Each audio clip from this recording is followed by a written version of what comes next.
Thank you, sir, for allowing us this time in your space.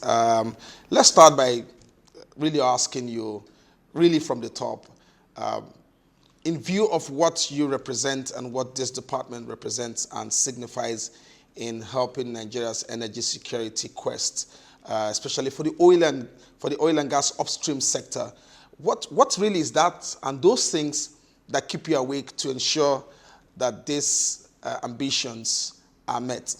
So I think, Olu, you are very much aware of the role of NNPC Upstream Investment Management Services, where basically the investment management arms of NNPC Limited.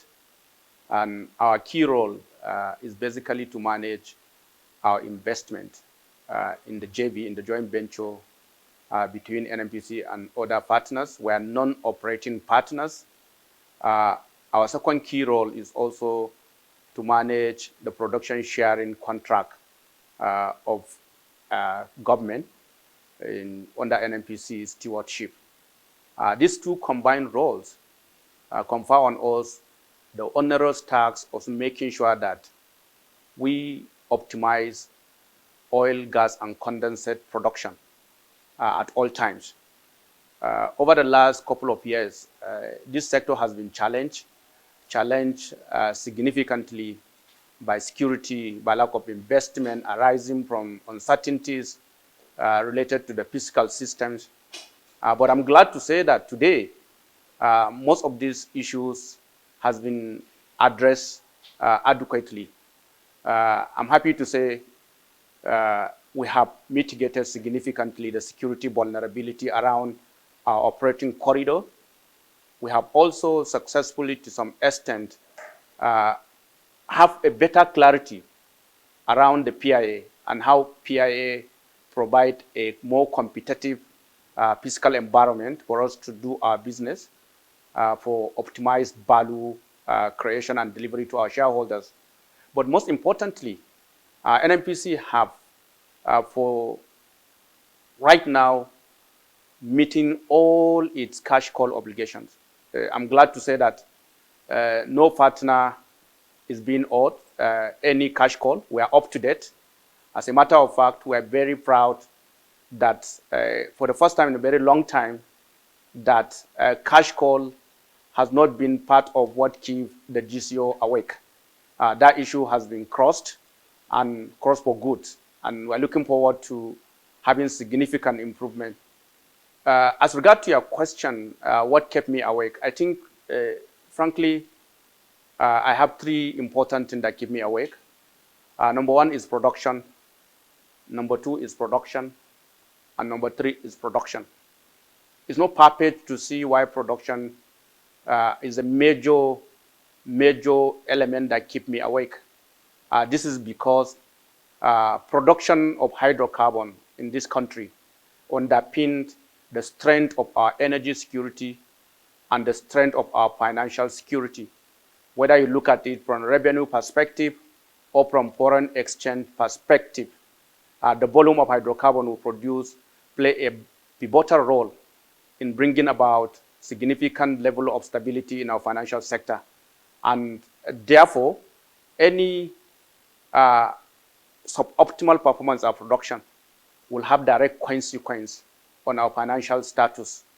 And this is what keeps me awake, knowing fully that 75% of all the producing and non-producing assets of this country is being managed by NUIMS.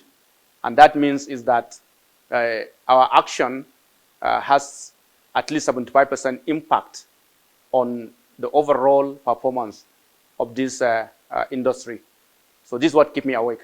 Thank you for making that clarification. And whilst you are awake, there could be some people who do not think that you are awake enough to the responsibility in terms of what you should be doing to help Nigeria's financial status. But from the dashboard where you're looking at, how do you help to clear from this conversation the doubts, the disbelief, the contemplation for those who still have a different perception as regards Nigeria's production level, Nigeria's forex income and revenue, and of course the cash call for the upstream sector, which is also the lifeblood of this nation's oil and gas industry.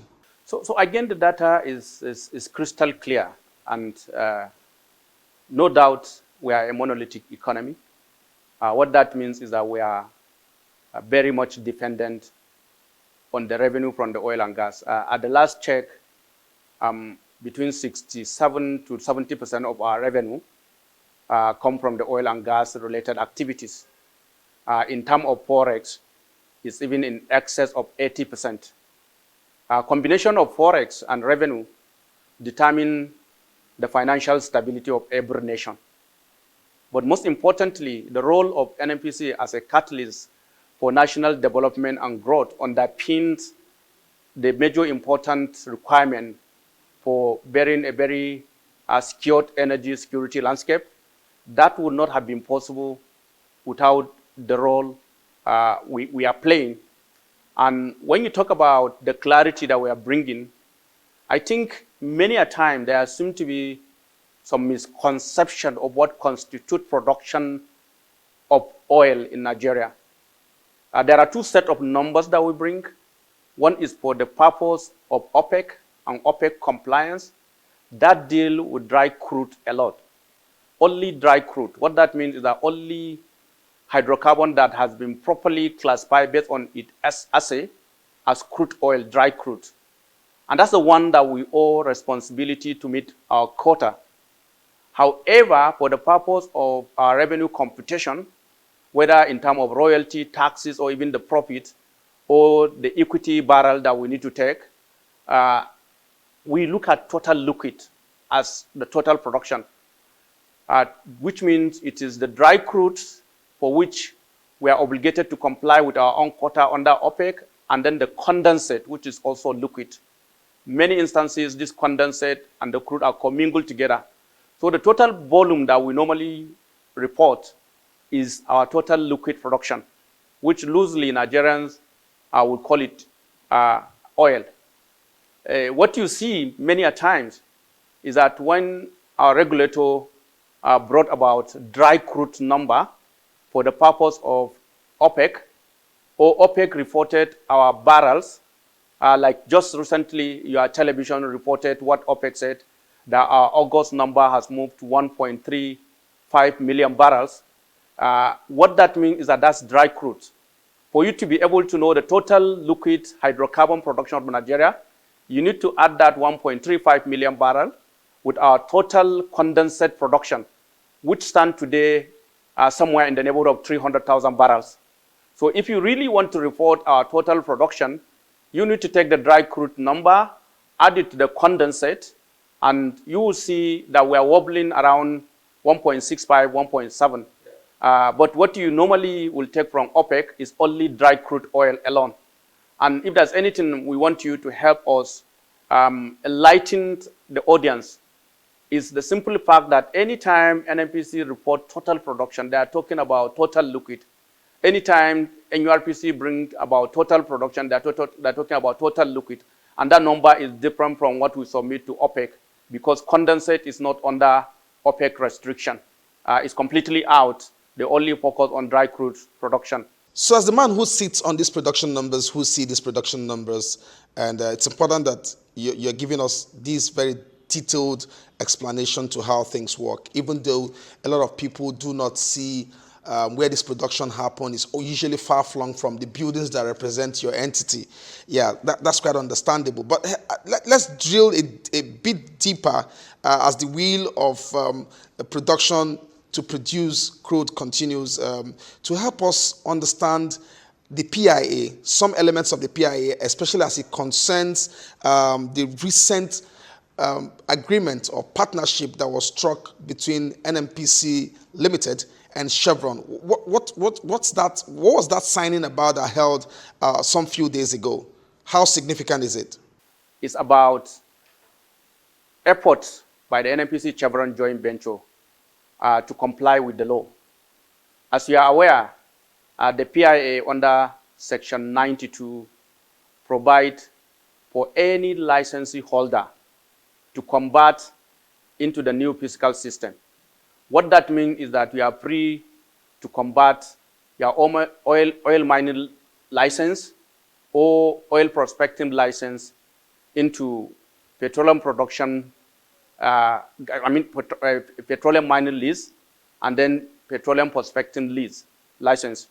Now, under that circumstances, what that does to you is enable you to voluntarily take advantage of the new fiscal system that is more competitive.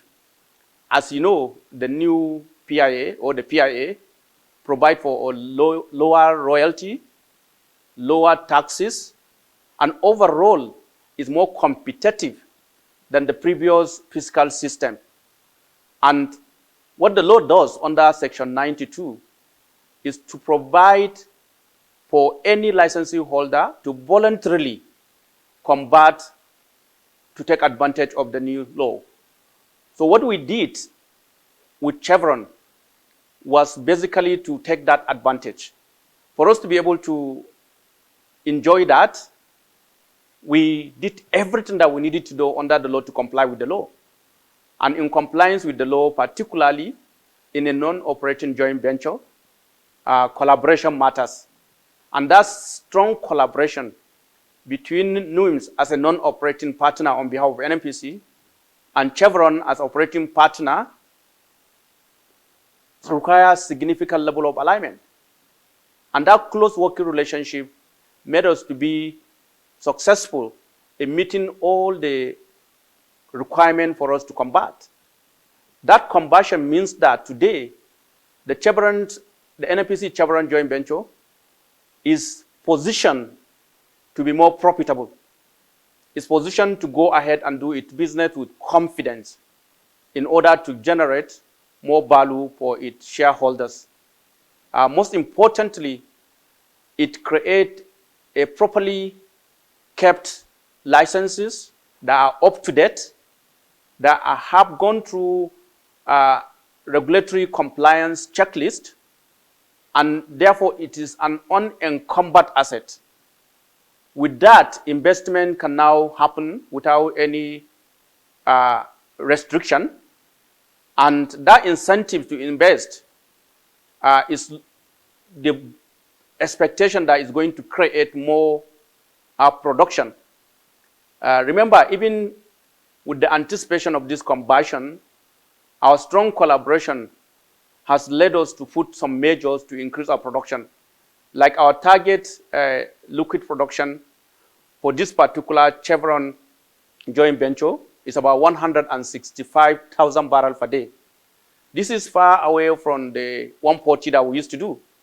We're currently doing about 152,000 barrels, and we are pushing up to make sure that by the end of the year, we are in the neighborhood of 163, 165,000 barrels.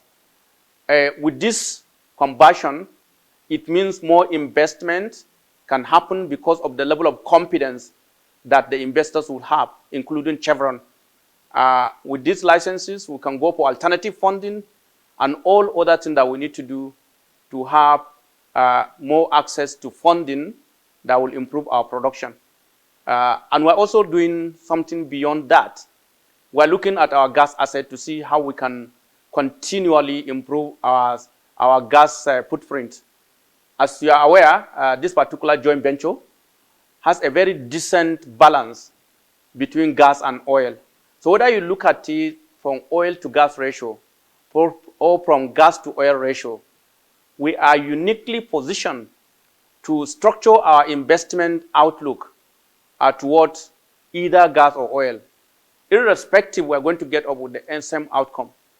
And our view is that in no distant future, and when I say no distant future, in about 2 years or so, we should be in a position to have a cumulative barrel equivalent of hydrocarbon production of up to 450,000 barrels from this engagement.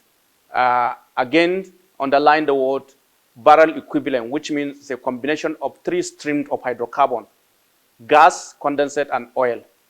The combined calorific configuration will lead to about 450,000 barrels of hydrocarbon production equivalent. So this is basically what this can lead us to. Short term, 165,000 by end of December. Medium term, 450,000 barrel equivalent of hydrocarbon.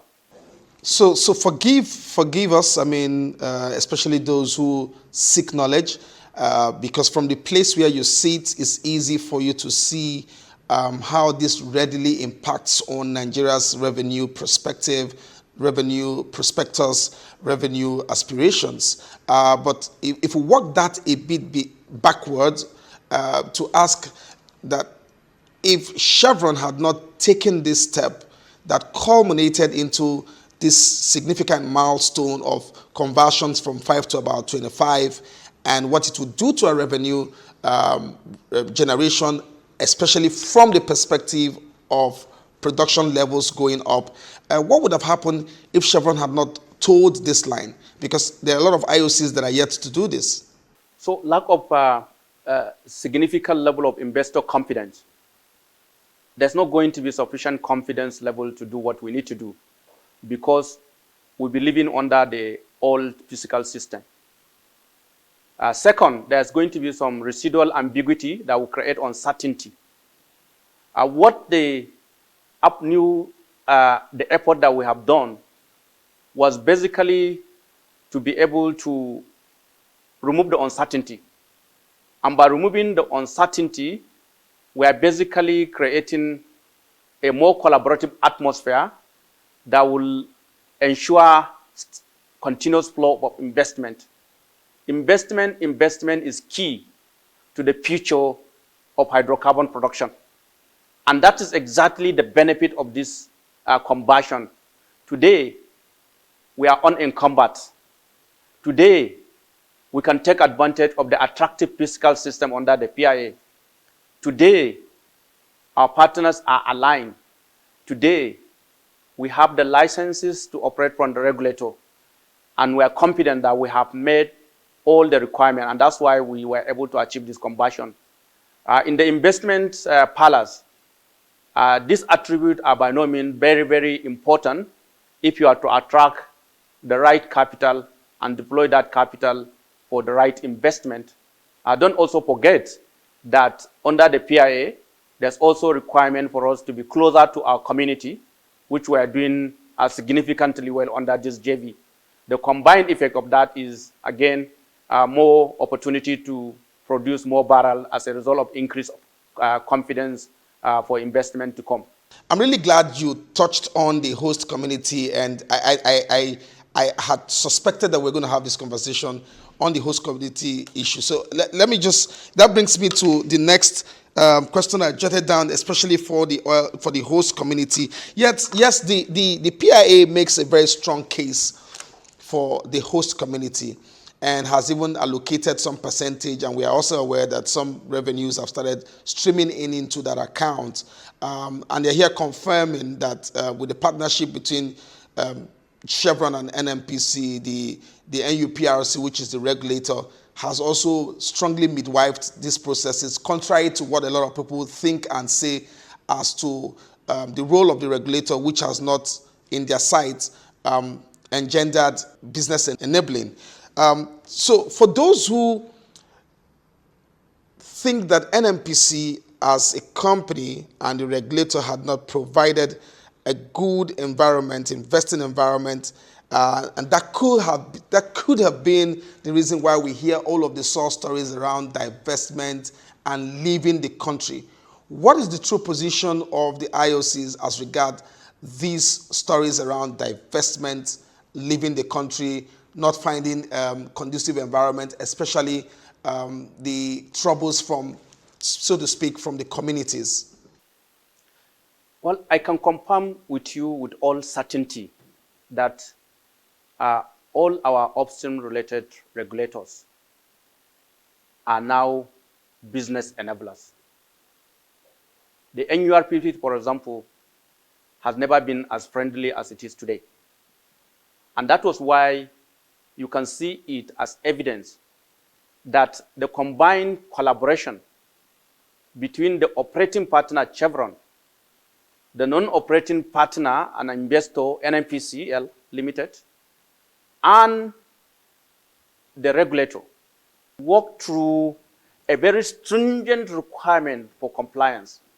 And we are able to achieve that in record time. And today we have our licenses now converted from 5 OMLs to 26 PMLs. That is unprecedented by any benchmark. Second, when you look at it from NCDMB perspective, we're getting more and more collaborative response in a very speedy manner.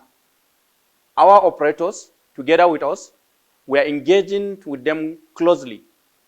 The combined, what I call current situation by our regulators clearly is providing additional level of confidence. You spoke about the community.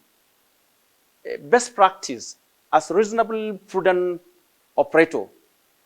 Chevron in particular, supported by the non-operating partner NUIMS, considered community as very crucial to our business. Our social license to operate, our freedom to operate has been unhindered. And this could not have been possible if not because we are closely relating to the community. But most importantly, as you alluded to, the new fiscal system makes provision for the host community, and we have incorporated most of our host community fund, and funding has already commenced. And significant interaction is happening between the regulator, the operator, and the non-operating partner to go ahead and work out modalities and framework through which some of this community fund is going to be implemented. It's a beautiful scenario you're describing out here in terms of what's happening, and glad to know that so much is happening behind the scenes, especially in those locations where production is going on. Feel free to tell us if there are more investments also happening alongside that may not have been raised in the course of my questioning in this interview. Are there other investments going on that may suggest growth for Nigeria? All what we are doing basically, and how are we partnering with our operating partners, is that we're wearing bifocal lenses. And what does that mean? We are doing whatever we can do to exploit to the fullest, optimally, the investment we have so far made across our production landscape. Second, we are also working hard with our partner to explore new opportunity, new horizon that we can invest in. That was slowed down because of uncertainty and the ambiguity around lack of clarity around the fiscal system. That has been eliminated now. We have also successfully mitigated the security challenges. And what that means is that we now have a green pathway towards making sure that we invest and benefit from those investments. And one of the things that we are doing is looking into the energy transition dynamic and the need for us to lower our carbon footprint in line with the international requirement. We are rebranding our production focused from being oil production focused to gas production focused. The beauty about it is that while we go out deliberately today chasing for gas opportunity, because of the rich nature of our field, it will also come with significant liquid. Maybe the simple way to put it is that Nigeria are used to hearing producing oil with associated gas. Now we are looking for producing gas with associated oil. And what that means is that because we have a rich gas dominant fields, we can produce the gas, meet the energy or the energy transition narrative for lower carbon, but also be able to generate a liquid. Beauty about our liquid is that it's a very sweet liquid with low sulfur and other qualities. And looking at our geographical location and the fact that we will produce it with significant volume of gas, put us in a path as better candidate to attract financing. There's no way when you talk about financing that you cannot get it for gas. And if I can secure financing for gas, like I'm doing currently, when I'm producing the gas, I need to manage the liquid. And that liquid is oil, and oil is still going to be needed. So that's the advantage that we have that is being granted to us by the geology. So we think that, honestly, we are uniquely positioned to be able to continually meet the energy transition requirement while accelerating the production of hydrocarbon that we have in order to generate revenue that can be used in other segments of developing the country. Sir, today the federal government has a strong policy and is very clear on what it wants to do in terms of keying into the international narrative of energy transition. And the federal government clearly has also stated that CNG will be the fuel of choice.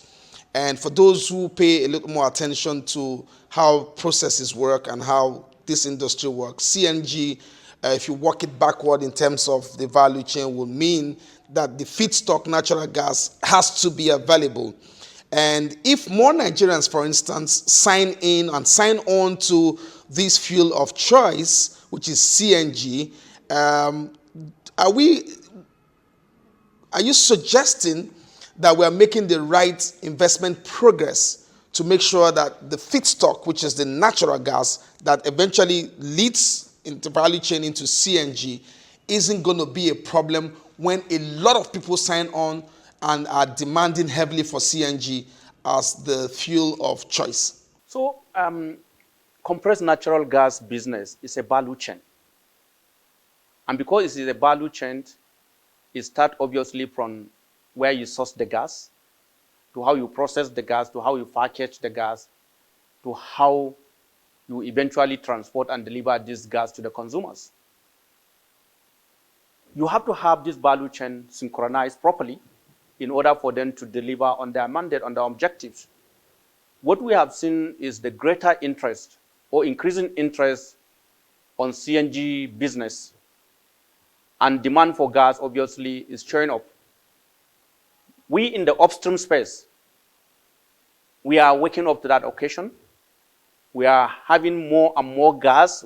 I don't think there's any CNG company that has insufficiency of gas. Absolutely no. But we also noted that the development of the midstream and the downstream component of CNG requires some time to mature. And that maturity matrix or maturity funnel is far behind the gas production.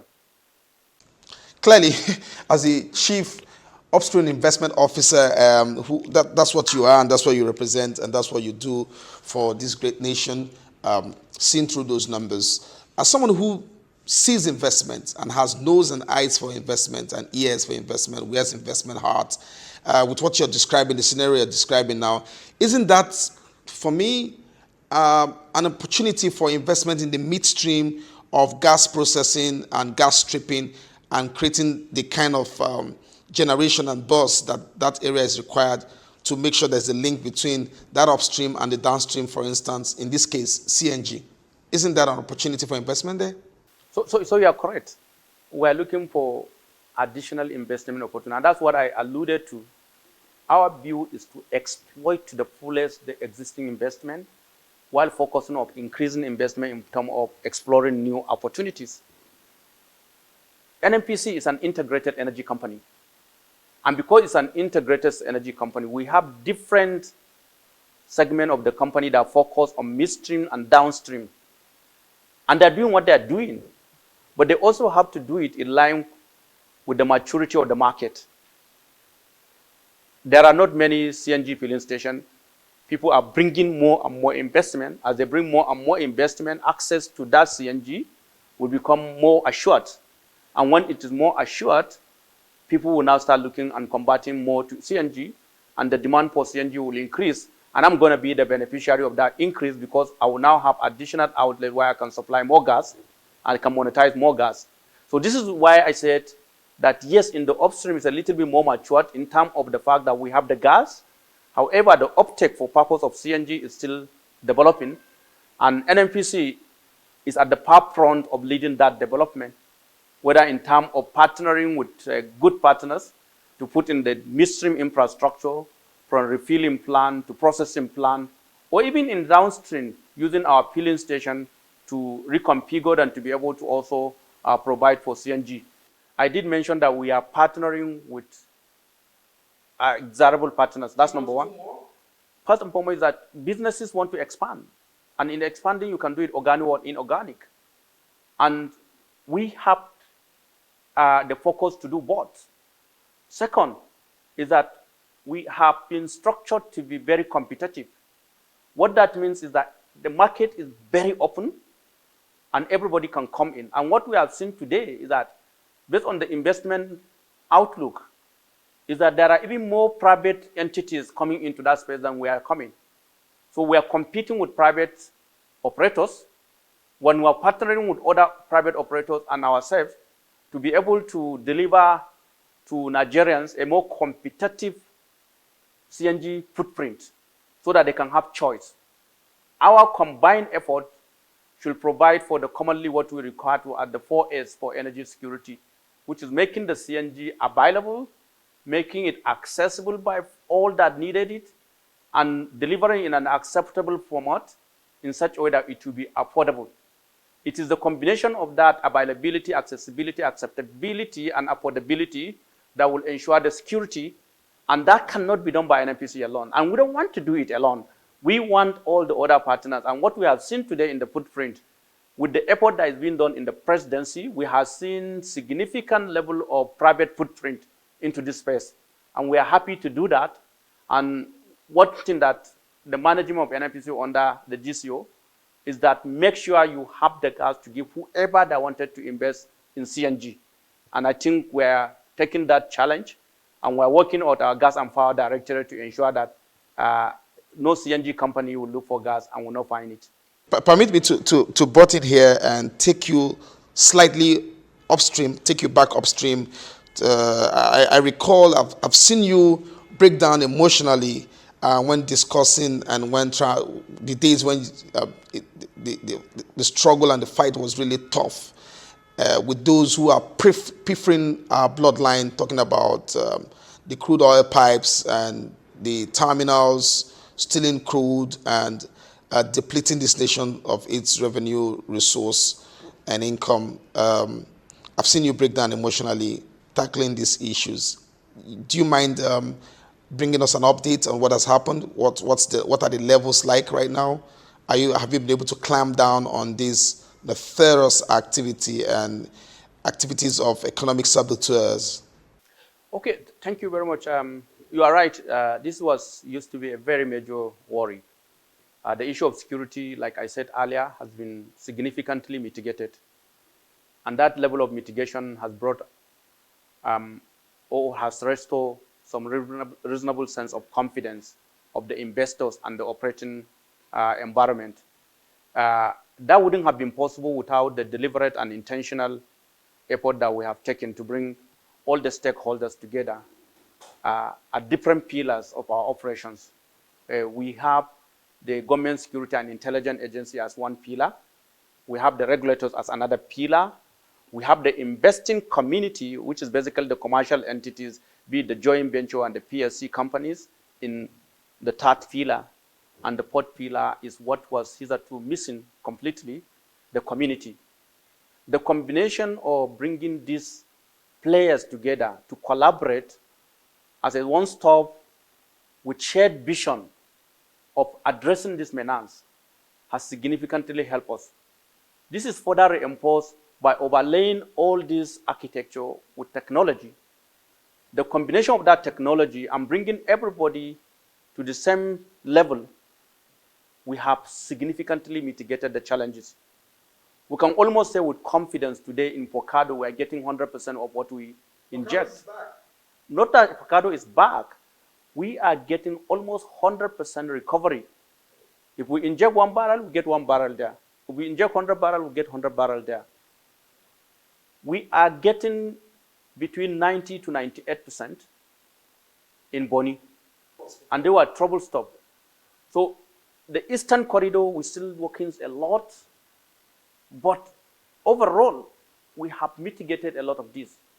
Most importantly, we have basically shielded our shallow water and deep water from this security vulnerability.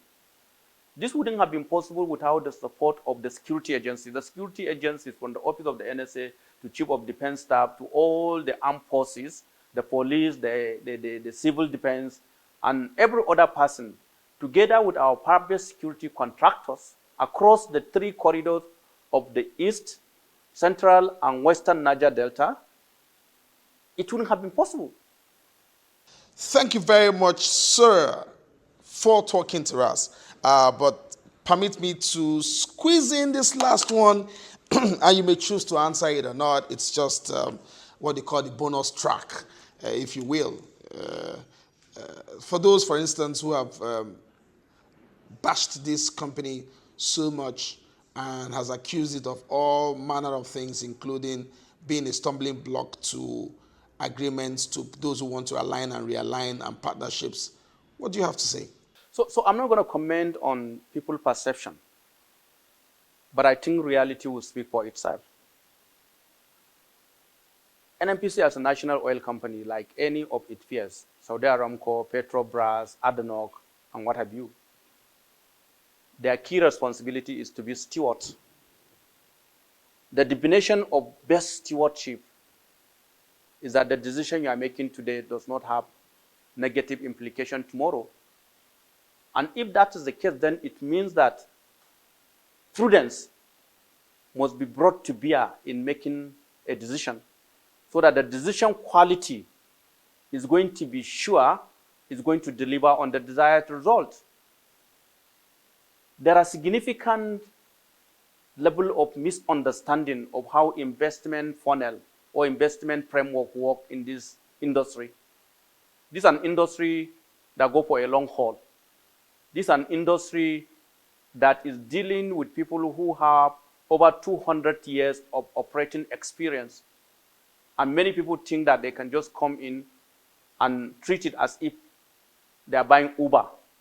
If that is the case, then as an steward, what will you do? That's number one. Number two, the steps towards getting this investment require a lot of prudence.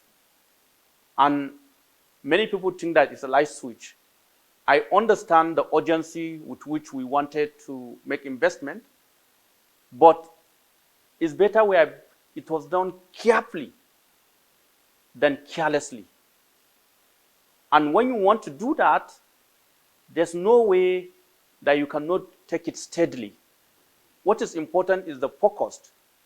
Thirdly, you know where we're coming from? We're coming from where you acknowledge in the media that we have an uncertain fiscal environment because of then PIV before we migrate to PIA.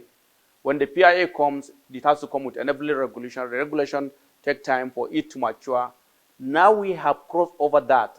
And I did mention to you that now our regulators are enablers. And because they are enablers, we are making speedy investment for everybody that is genuinely desired to make investment. Recently, we took a final investment decision on Ubeta with Total. And as I speak to you today, in the next couple of weeks, ExxonMobil and ourselves under the MPNU will make additional investment that will bring in money to restore our platforms and to carry out general maintenance in order to improve integrity and reliability. Those contracting has gone significantly, progressed, and there are some of them at the level of board approval of our respective companies. Once that approval is done, you see ExxonMobil making commitments under the MPNU of this investment that is going to help us restore the integrity of our platforms, carry out some general maintenance to enhance reliability. These are things that we are also doing with Shell. Shell has moved from 170,000 to 220,000 barrels. Chevron has moved from 130, 135 to now doing 152, and we're moving to 165, like I said earlier. So you can see clearly that investment for those who wanted to invest are already taking place. So the narrative and the perception that NNPC is standing between investment and other things, in all sense of responsibility, I think that is not accurate. And it depended on the way and manner whoever that is painting that narrative and the objective with which he is painting that narrative stand, whether or not he understands what he's doing or the objective of why he's painting what he's painting. I don't know. I can't speak for that. But I can tell you clearly what I see today is that we are collaborating and focusing to ensure that investment decisions are done on a speedy basis. We have a narrative in this NUIMS that whatever we do, we'll consistently write SSCE. I know you wrote SSCE to be where you are, but our own SSCE is that whatever we're going to do, it must be safe, it must be speedy, it must be compliant, and it must be done in excellent. Excellent means whether it's operation excellent or cost excellent or execution excellent, that level of diligence and discipline are very critical. So this is how we operate. Safety, speed, compliance, and excellence are critical landmark for everything we do. And I'm happy to say that today we have a 180 days service level agreement to deliver contract. With our partners, we are doing that in 120 days. This is unprecedented. So we are already scoring higher than what the KPI set by the SLA. So everything that is being done is to accelerate investment, and I think in no distant future, the fruit of those investments will start showing up. Unfortunately, we're in an industry that when you make an investment today, you don't see the fruit of it until maybe 2 to 3 years at the best. And that is part of what people don't see. But if you take into consideration that whether or not we are making investment decision, yes, we are making investment decision. All right. Thank you very much, sir. Thank you very much, sir, for talking to us. Thank you so much.